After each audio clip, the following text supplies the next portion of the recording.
بسم اللہ الرحمن الرحیم۔ السلام علیکم ناظرین۔ ہر مسلمان مرد اور عورت جب ہم بستری کرتے ہیں تو ان پر غسل فرض ہو جاتا ہے، جس سے مرد اور عورت ناپاک ہو جاتے ہیں۔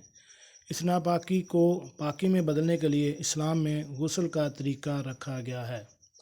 اب ہر مرد اور عورت ایک دوسرے سے سن کر اور مختلف جگہ پڑھ کر طریقہ اپناتے ہیں، لیکن آج میں آپ کو احادیث کے مطابق غسل کا اصل طریقہ بتاتا ہوں، جو کہ نبی پاک صلی اللہ علیہ وآلہ وسلم سے ثابت ہے۔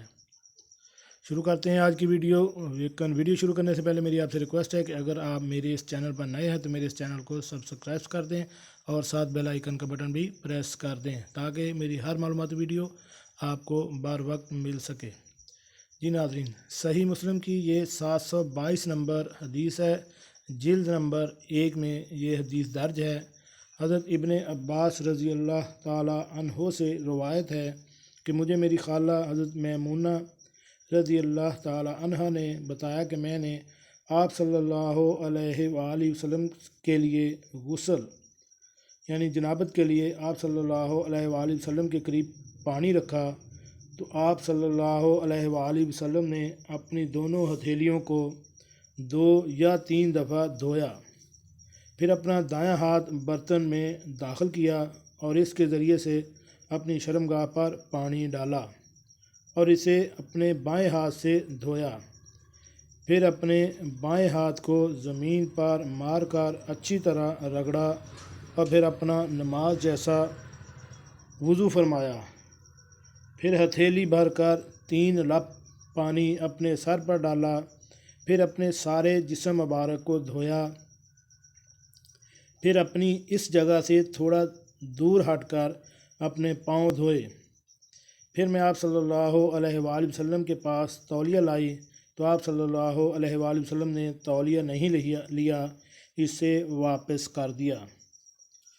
جی ناظرین، آج آپ نے آپ صلی اللہ علیہ وآلہ وسلم کا غسل کا طریقہ دیکھا، یعنی اس میں یہ بات واضح ہے، مختلف جگہ آپ نے پڑھا ہوگا کہ اگر آپ ٹب پانی کا بھرتے ہیں تو اس میں ڈائریکٹ کوئی بھی آپ برتن جس سے آپ پانی نکالتے ہیں ایسے نہ ڈالیں، پہلے آپ پانی علیحدہ لے کر اپنے ہاتھوں کو دھوئیں، دھونے کے بعد پھر اس ٹب میں پانی ڈالیں، اس ٹب سے پانی لیں۔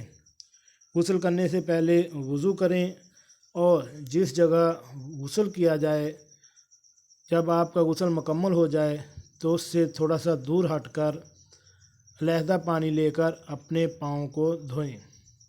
یہ حدیث میں بھی ثابت ہے اور آپ یہ حدیث دیکھ بھی سکتے ہیں، صحیح مسلم کی حدیث نمبر 722 جلد نمبر 1 میں یہ درج ہے۔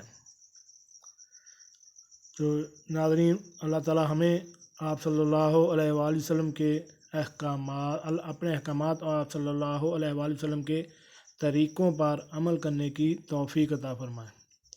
ملتے ہیں ایک نئی ویڈیو کے ساتھ۔ السلام علیکم۔